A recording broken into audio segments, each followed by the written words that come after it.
এবং আজকের মধ্যে পুরো জিনিসটা ক্লিয়ার হবে। যদি না হয় আমি আমার লোক দিয়ে নিয়ে চলে যাব।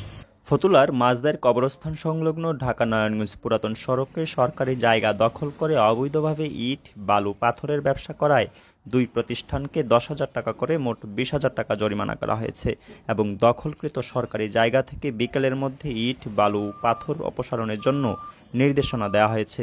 পাশাপাশি মালিকবিহীন অবস্থায় ইট বালু জব্দ করা হয়।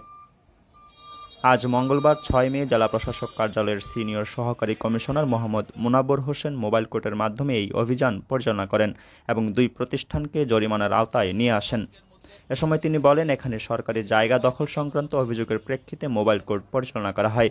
সরকারি অনুমতি ছাড়া এই স্থানে অবৈধভাবে অনুপ্রবেশ এবং নির্মাণ সামগ্রী রাখার দায়ে স্থানীয় সরকার ইউনিয়ন পরিষদ আইন 2009-এর সংশ্লিষ্ট ধারায় দুটি প্রতিষ্ঠানকে প্রত্যেকে 10,000 টাকা করে মোট 20,000 টাকা অর্থদণ্ড প্রদান এবং আদায় করা হয়। পাশাপাশি রাস্তা দখল করে রাখা ইট বালু জব্দ করা হয়েছে।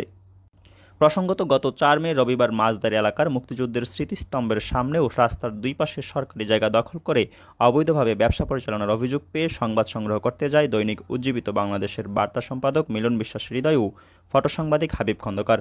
পরে সালাউদ্দিন অ্যান্ড সন্সের স্বত্বাধিকারী সালাউদ্দিন আহমেদ ও জাকিরের হাতে মারধরের শিকার হয় তারা।